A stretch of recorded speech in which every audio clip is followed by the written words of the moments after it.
กับทักทายสบายดีและสวัสดีครับพ่อแม่พี่น้องเนาะบอกว่าจะอยู่ในประเทศหรือว่าต่างประเทศก็ขอต้อนรับพี่น้องทุกคนเนาะเข้าสู่สองบ่าวแพงเราเนื้ออีกคือเก่าคือเดิมกันเด้อพี่น้องเนาะมื้อนี้มาพอกับพี่น้องเฮาแพงกับพาลูกชายมาสวนพี่น้องเนาะเพราะว่ามื้อนี้ก็สิพาพี่น้องเฮาไปซ้ำบอนที่ว่าตัดหญ้าพี่น้องเพราะว่าส่วนสลิข้าวโพดของแพงก็ยังบ่ทันได้ตัดแล้วเทื่อพี่น้องเนาะ เพราะว่าช่วงระยะที่ผ่านมาแพงกับเมียก็ถือว่าขาเวียกหลายอันหลายแนวพี่น้องก็ถือว่าบ่ทันกับฤดูกาลเพราะว่าปีนี้คือว่าฝนตกตลอดพี่น้องเพราะว่ามื้อนี้แพงก็มาส่วนก็ฝนตกคือเก่าพี่น้องบ่ได้จูดซ้ำเนาะที่จริงแพงก็ตัดอีกน้อยนึงเนาะหลังจากที่ว่าตัดแล้วก็สิพาลูกชายมาจูดส่วนแต่ว่าเบิ่งมื้อนี้เนาะสภาพอากาศฟ้าฝนตกพี่น้องก็เราซาลีข้องแพงกับเมียก็ถือว่าปีเพ่พี่น้อง สังกะสีที่ว่าเฮามุงกับบ่ทันฮอดปีพี่น้องก็ถือว่าโชคให้เฮ็ดให้หลังคามันปลิวไปหมดพี่น้องเดียวจะให้พี่น้องเฮาได้เบิ่งเนาะสภาพเราสาลีหรือว่าเทียงส่วนเนาะที่ว่าแพรกับเมียได้ปลูกไว้ช่วงระยะที่ผ่านมาก็ถือว่าปีเพแล้วเนาะเดี๋ยวจะให้พี่น้องเฮาได้เบิ่งนํกันพี่น้องตอนนี้เนาะพี่น้องก็สิให้พี่น้องเฮาได้เบิ่งความโชคให้ของแพงพี่น้องเนาะก็ความเสียใจสุดพี่น้อง ว่าเราสลีอันนี้แพงกับเมียก็ได้จำเป็นเนาะซื้อสังกะสีมาก็หมดเงินหลายเติบพี่น้องเนื่องจากว่าเฮาก็บ่มีเงินเนาะมีน้ำเล็กน้ำน้อยเฮาก็ซื้อสังกะสีมามุงเราสลีแต่ว่าช่วงผ่านมาเนาะที่ฝนตกแห้งพี่น้องมีพายุมีลมพัดมันปลิวออกไปหมดเลยพี่น้องนี่เหลือแต่หลังคาจังซี่พี่น้องเป็นไม้เป็นมายังก็ถือว่าไปหมดเลยพี่น้องนี่สังกะสีก็ถือว่าปีพี่หมดแล้วพี่น้องแพงกับเมียก็ เอามาไว้จังซี่พี่น้องนี่หมดแนวสิเว้าเลยพี่น้องเอ้ยความลำบากมา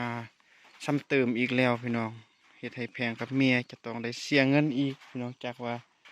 สิมีเงินซื้อบ่หรือว่าบ่มีเนาะบางทีก็สิได้ใส่ยาฆ่าพี่น้องนี่ใส่ยาฆ่าคือจังซี่เนาะคันว่าเฮาใส่ยาฆ่าจังซี่มันก็สิดีเนาะแต่ว่านี่เฮาใส่สังกะสีลมมันแห้งพี่น้องมันเฮ็ดให้มันปลิวไปหมดพี่น้องเอ้ย จังใดก็เสียอกเสียใจหลายพี่น้องเพราะว่าเฮากับบ่มีเงินคำกำเกี่ยวอิหยังกับบ่มีเนาะเฮ็ดให้เสียหายนักพี่น้องปีนี้นี่สังเกตเบิ่งกันเรือได้จังซี่พี่น้องหมดแนวสิเว้ากับพาลูกชายมาส่วนพี่น้องกับบ่มีบ่อนอยู่เนาะเมื่อกี้ฝนก็ตกเด้ก็ไต่ต้นลูกชายขนาดเลยเอาเนาะพี่น้องตอนนี้เนาะแพงก็สิให้พี่น้องเฮาได้เบิ่งบ่อนที่ว่าแพงมาเฮ็ดเวียกพี่น้อง มีแผงกับมาตัดหญ้าส่วนสลิข้าวโพดเป็นบอนบอน บอนสุดท้ายพี่น้องเพราะว่าบอนอื่นแผงก็ได้ตัดได้จูดเป็นที่เรียบร้อยแล้วเนาะแต่ว่าบอนนี้แผงก็ยังบ่ทันได้ตัดแล้วก็มาตัดซ้ำในมื้อนี้เนาะพี่น้องตอนนี้แผงก็ได้พักผ่อนตอนนี้ก็สิให้พี่น้องเขาได้เบิ่งบอนลูกชายของแผงนอนพี่น้องก็เป็นไต้ต้นขนาดเพราะว่าคันสิปาอยู่บ้านก็บ่มีคนเบิ่งคน ดูแลรักษาอยู่บ้านเนาะเขาก็พามาเฮ็ดเวียกมื้อนี้แม่ของลูกชายก็บ่อยู่เนาะไปเอาแรงงานนำชาวบ้านพี่น้องไปเอานำพี่น้องเพื่อสิเอามาช่วยปลูกสาลีก็มีแต่แพงกับลูกชายมาเนาะตอนนี้ลูกชายก็อยากนอนก็ให้เพิ่นนอนอยู่ในป่าในสวนจังซี่นั่นแหละพี่น้องเดี๋ยวสิให้เบิ่งกันเลยเนาะพี่น้องบ่อนนี้เนาะพี่น้องก็คือ เป็นบอลลูกทรายนอนพี่น้องโอ้เนาะเป็นตาอีต้นขนาดพี่น้อง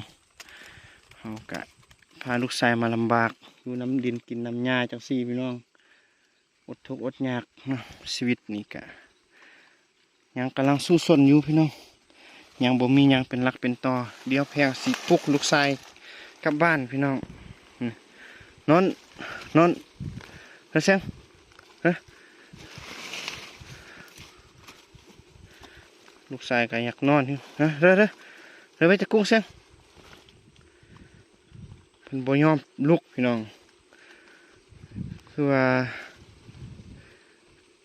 คือสิอยากนอนแห้งพี่น้องเนาะเพราะเพิ่นก็เมื่อยคันที่ป้าอยู่เถียงสลีก็อยู่ใกล้บ่อนเฮ็ดเวียกก็ยานเป็นแนวนี้แนวนั้นเนาะก็พาเพิ่นมาอยู่บ่อนเฮ็ดเวียกจังซี่ก็สิให้เพิ่นนอนน้อยนึงเนาะแล้วก็จักหน่อยสิค่อยปลุกกลับบ้านพี่น้อง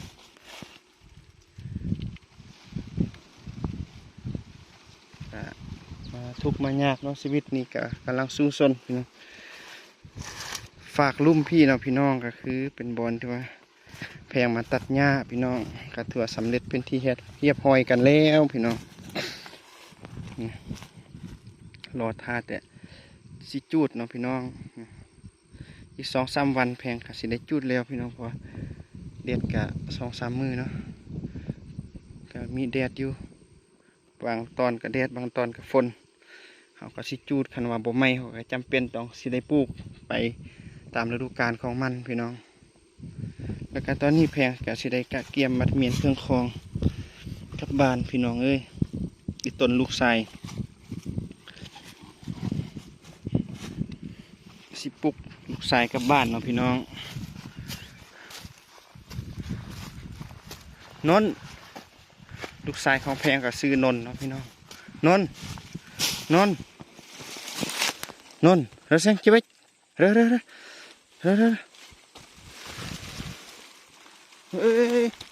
เสียงยกเอาไว้เร็วยกเอาไว้กุ้งเสียง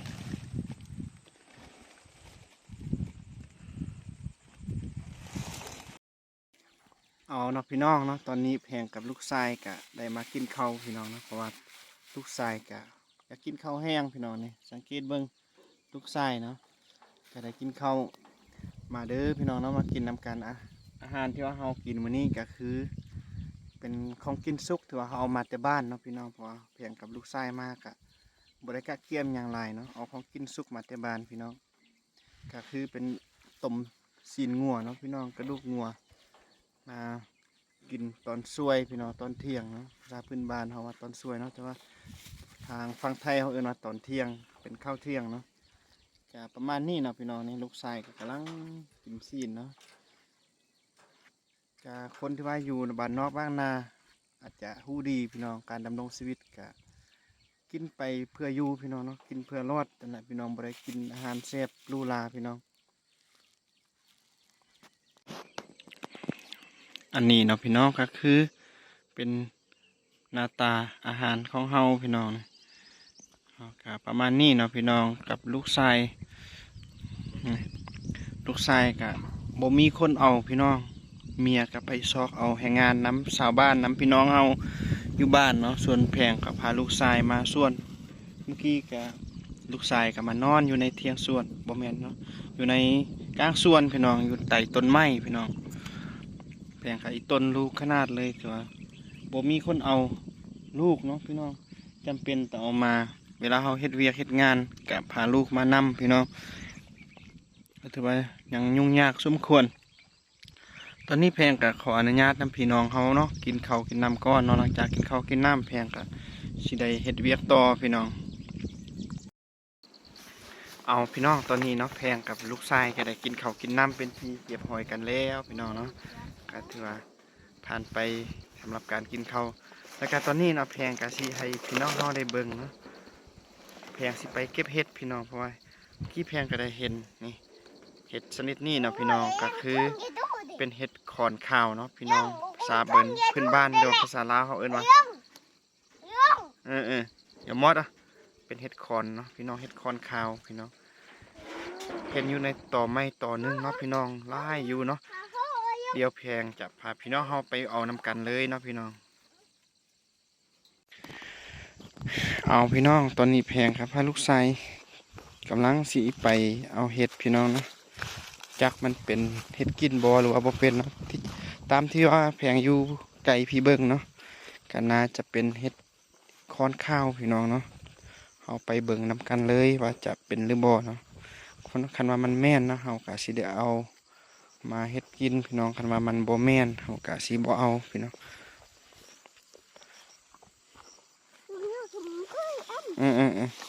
นี่ลูกชายก็ยังบ่สร้างไปเถอะพี่น้องลูกชายก็ยังน้อยอยู่อายุก็3 ปีปลายพี่น้อง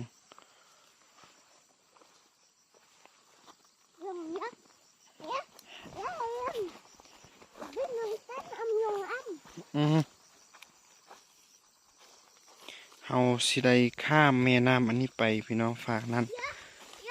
เพราะว่าอยู่ต่อไม่ฝากนึงเนาะพี่น้อง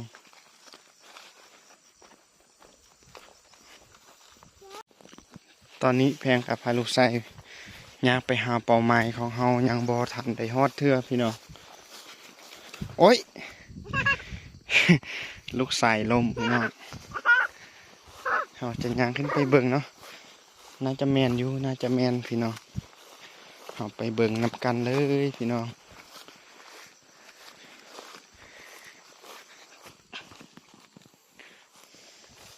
บรรยากาศช่วงนี้พี่น้องฟ้าบดพี่น้องโอ้ยเนาะส่วนกะอยู่ฝั่งนั่นพี่น้องนี่ยังบ่ทันได้จูดเทือของเขาเจ้าค่ะจูดแล้วแต่ว่ามันบ่ไหม้ดีพี่น้องส่วนของแพงกับเมียก็ยังบ่ทันได้จูดฝนตกทุกมือทุกวันพี่น้องแมนแท้พี่น้องคักป้าโถเต็มต่อไม้พี่น้องงามว้าว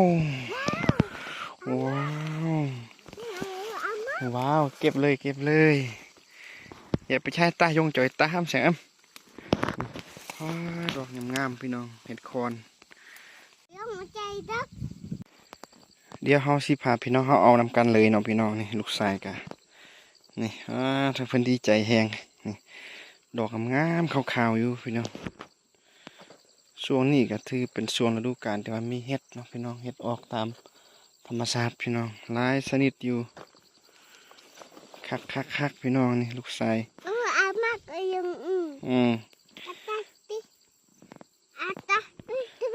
ต้องขอโทษขออภัยนำพี่น้องเฮาเนาะเพราะว่าเพลงกับบางคำยังลมเป็นภาษาพื้นบ้านเฮาอยู่เนาะพี่น้องเพราะว่าลูกชายก็ยังบ่ฮู้ภาษาลาวเทื่อเนาะเพิ่นยังบ่ได้เข้าโรงเรียนกันโอ้กันลมปากเว้านำกันก็ยังใช้ภาษาท้องถิ่นเฮาภาษาพื้นบ้านหรือภาษาท้องถิ่นเฮาเอิ้นว่าติเนาะพี่น้องแต่ว่าภาษาลาวเฮาเอิ้นว่าเห็ดคอนเนาะพี่น้องโถงามขนาดเลยพี่น้องติตะบังเบอร์โอก็ไม่จะเฮียงเกลือเอง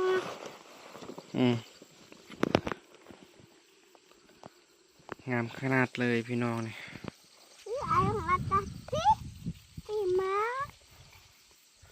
ลูกชายกะบางคำเพิ่นยังเบาบ่ทอบเถื่อเนาะพี่น้องใช่ตา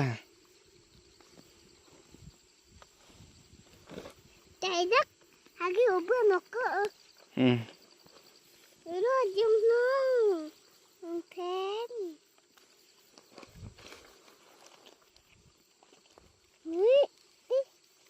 จะบัง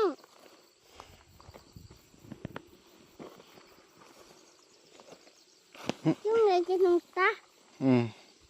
จะน้องตาตัวลายขนาดพี่น้องเลยคาบนึ่งแล้วพี่น้องแกงใส่มือแรงพี่น้องเห็ดแนวกินแซ่บๆมือแรงพี่น้อง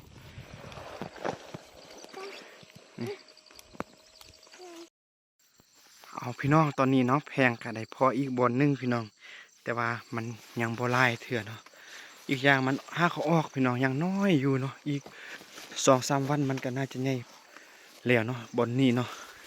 เดี๋ยวจะให้พี่น้องสังเกตเบิ่งพี่น้องวันนี้ได้แนวกินแซ่บอยู่พี่น้องอันนี้เนาะพี่น้องมันยังโบใหญ่เทื่อพี่น้องนี่ยังน้อยอ่อนๆยังน้อยอยู่เนาะนี่เขาจะบ่เอาเทื่อนะเขาจะเอาใบไม้มาปกไว้เพื่อบ่ให้คนอื่นมาเอาเนาะพี่น้องถ้าว่าคนอื่นมาเห็นเขาเจ้าก็สิเอาเนาะเขาสิเอาอยู่ลุ่มพอเห็นอยู่ลุ่มใหญ่อยู่เนาะพี่น้องอันนี้เขาสิเอาใบไม้มาปกไว้เนาะบนนี้เนาะพี่น้องลูกชายเห็นก่อนนี่ลูกชายเล่นลงไปเอา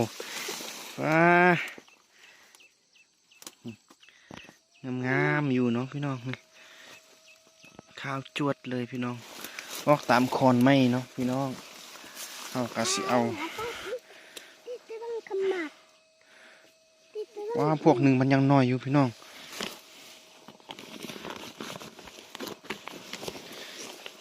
เดี๋ยวจะให้พี่น้องเขาในเบิ้งพวกนี้มันยังน้อยอยู่เนาะนี่ยังน้อยอยู่อีก2-3 วันมันก็น่าจะใหญ่แล้วพี่น้องตามคอนไม้นี่เต็มไปหมดเลยส่วนพวกนี้ก็เริ่มใหญ่แล้วพี่น้อง ยามนี้เนาะอาหารบ้านเฮาก็เริ่มมีแล้วพี่น้องทำเนี่ยเดี๋ยวกูจมอีกกูบอมอีกไปต้องคำกูมากยังต้องเอาเนาะคำกูมากอะความมากต้องเอาอันเมื่ออะฮะ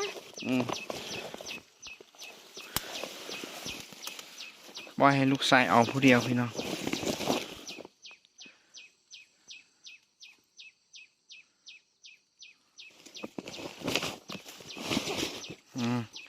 โอเคงามพี่น้องอ่อนๆอยู่เนาะพวกน้อยๆพวกนี้เนาะอีก2-3 วันมันก็น่าจะใหญ่แล้วพี่น้องเลยบอนนี่เนาะพี่น้องก็มีอยู่เนาะแต่ว่ามันยังน้อยพี่น้องนี่เขาจะบ่เอาเถื่อนี่อีก2-3 วันเขาก็จึงได้มาเอาเนาะโอ้อันนี้มันเป็นเอาแล้วพี่น้องนี่พอดีแซ่บพี่น้องแกงยังอ่อนอยู่นี่ไปย่างตินี่บ่อย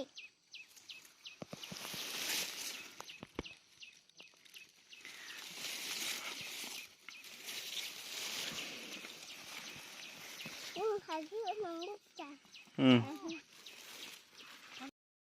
เอาเนาะพี่น้องเมื่อกี้เนาะหลังจากที่ว่าแพงกับลูกชายได้เอาอันเฮ็ดคอนเนาะพี่น้องแล้วก็ย่างกลับมาข้ามบอนส่วนข้าเจ้าพี่น้องข้ามซุนงัวข้าเจ้ากับพอดีบังเอิญไปพ่ออันเฮ็ดปวกพี่น้องกะลายเติบอยู่เดียวจะพาพี่น้องไปเอาเนาะเพราะว่ามันเริ่มแก่แล้วพี่น้องว่าเสียดายตอนมันหาก็ออกมาใหม่เนาะพี่น้องเดี๋ยวจะให้พี่น้องไปเบิ่งม่อเบิ่งว่าจะเป็นจังใดเนาะไปเบิ่งน้ำกันเลยพี่น้องบอนนี่เนาะพี่น้องก็คือบอนที่ว่าเฮามักเอาเฮ็ดปวกในแต่ละปีพี่น้องนี่ป้อเสียดายเนาะมันเริ่มแก่แล้วพี่น้องแต่ว่ามันยังเป็นกินอยู่พี่น้องนี่เฮาก็สิเอาไปตำแจ่วกินพี่น้องโอ้อันนี้มันแก่แล้วพี่น้องอันนี้ยังได้อยู่ว้าเนาะเสียดายตอนที่ว่ามันออกมาใหม่ๆเนาะพี่น้องนี่ป้าตัวเสียดายขนาดก่อนเฮาสิมาได้กินปีนึงเนาะพี่น้องนี่เอ้ยเป้ยมันก็ยังเป็นกินอยู่พี่น้องเฮ็ดมกกินแซ่บๆเนาะพี่น้องอันนี้ก็ป้อพี่น้องเสียดายขนาดบางดอกมันกันหากก็ออกเนาะนี่โอ้พี่น้องเสียดายตอนมันออกมาไม่ได้เนาะ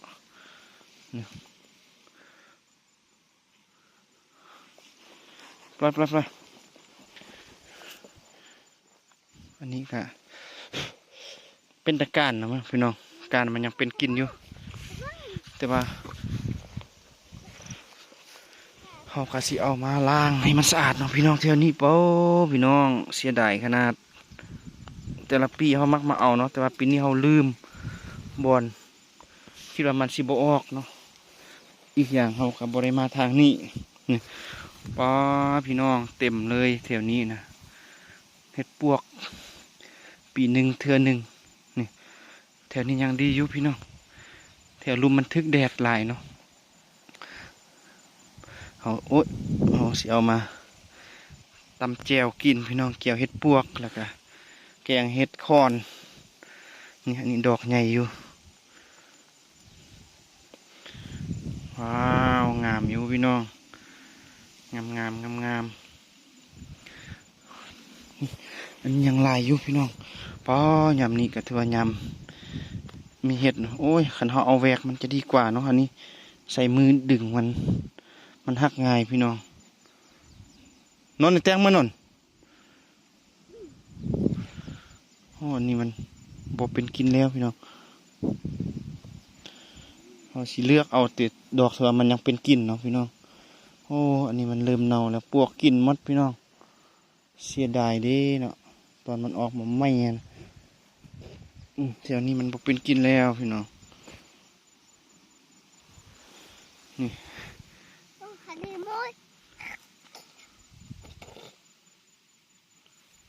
กับพอตำเจียวมือแรงพี่น้องตอนนี้เนาะพี่น้องแพงกับพาลูกไส้กับพี่น้องกลับไปหาเราซาลีพี่น้องไปหาเทียงส่วนไป ไปฮอดพุ่นกะจะให้พี่น้องเฮาได้เบิ่งเฮ็ดที่ว่าเฮาได้เนาะว่าจะได้น้อยบ่หรือว่าได้หลายกะคอยลุ้นคอยเบิ่งนํกันพี่น้องก็ได้หลายอยู่พี่น้องได้น่าจะได้คาบหนึงพี่น้องตอนนี้เนาะพี่น้องเฮาก็ได้กลับมาฮอดเถียงสวนสาลีแล้วพี่น้องเดี๋ยวจะให้พี่น้องเฮาได้เบิ่งเฮ็ดที่ว่าเฮาลงไปเอาเมื่อกี้เนาะว่าได้น้อยบ่หรือว่าได้หลายเนาะกะสิให้พี่น้องเฮาได้เบิ่งนํกันพี่น้องเดี๋ยวเฮาจะถอกบอนนี้เนาะให้พี่น้องเฮาได้เบิ่ง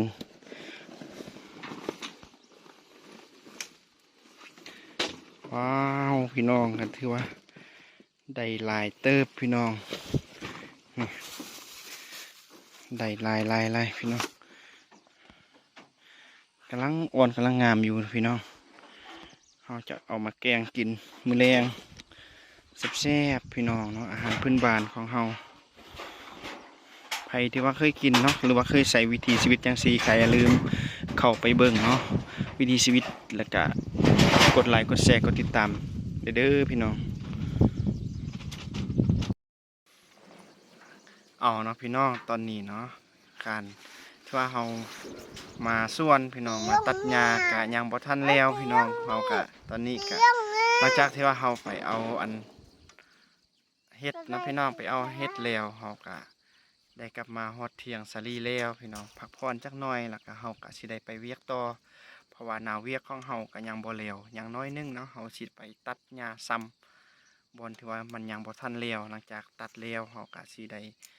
พาลูกชายกลับบ้านกับเพื่อนพี่น้องลูกชายก็กำลังดื้อพี่น้องกะบ่มีคนเอาเนาะจำเป็นต้องได้พามาให้มาส่วนเพื่อฝึกให้ลูกกลายเป็นคนขยันเนาะเฮ็ดเวียกเฮ็ดงานในเวลาที่ว่าเพิ่นใหญ่เพิ่นโตเพิ่นขึ้นมาเนาะเพิ่นก็สิได้ฮู้เฮ็ดเวียกเฮ็ดงานคือที่ว่าตอนที่ว่าพ่อกับแม่เพิ่นพามาเฮ็ดเนาะแล้วก็สุดท้ายนี้พี่น้องแพงก็ขอฝากซองอีกคือเก่าคือเดิมกันเด้อพี่น้องเนาะบ่ว่าจะเป็นพี่น้องที่ว่าอยู่ต่างแดนเนาะโดยเฉพาะก็คือคนลาวที่ว่าอยู่ในต่างประเทศเนาะบ่ว่าจะอยู่ไทยอยู่ฝรั่งอังกฤษหรือว่าสหรัฐอเมริกาบ่อยู่ใส่กันแล้วแต่เนาะที่ว่าได้เห็นคลิปของแพงจังซี่เนาะวิถีชีวิตแบบบ้านๆจังซี่เนาะก็อย่าลืมเข้าไปเบิ่งอยู่ในซองของแพงแล้วก็อย่าลืมเข้าไปกดไลค์กดแชร์กดติดตามซองของแพงเด้อพี่น้องเนาะเพื่อเป็นกำลังใจให้แพงได้เฮ็ดคลิปแบบนี้พี่น้องถึงว่ามันจะบ่ได้เงินได้คำพี่น้องยังบ่ทันสร้างรายได้แต่ว่าแพงก็มีความฮักมักในทางด้านนี้เนาะแพงก็ได้ถือโอกาสญาติเวลาถ่ายคลิปให้พี่น้องเฮาได้เบิ่งไปวันๆเนาะพี่น้องสำหรับวิถีชีวิตของคนลาวที่ว่าอยู่ในชนบทพี่น้องแล้วสุดท้ายนี้พี่น้องแพงก็สิได้กลับบ้านกับเพื่อนพี่น้องแล้วก็พบกันใหม่อยู่ในคลิปหน้าเนาะพี่น้องสำหรับมื้อนี้แพงและลูกชายก็ต้องขอลาพี่น้องเฮาไปก่อนเนาะพบกันใหม่โอกาสหน้าสำหรับมื้อนี้ก็ต้องขอกล่าวคำว่าสบายดีพี่น้อง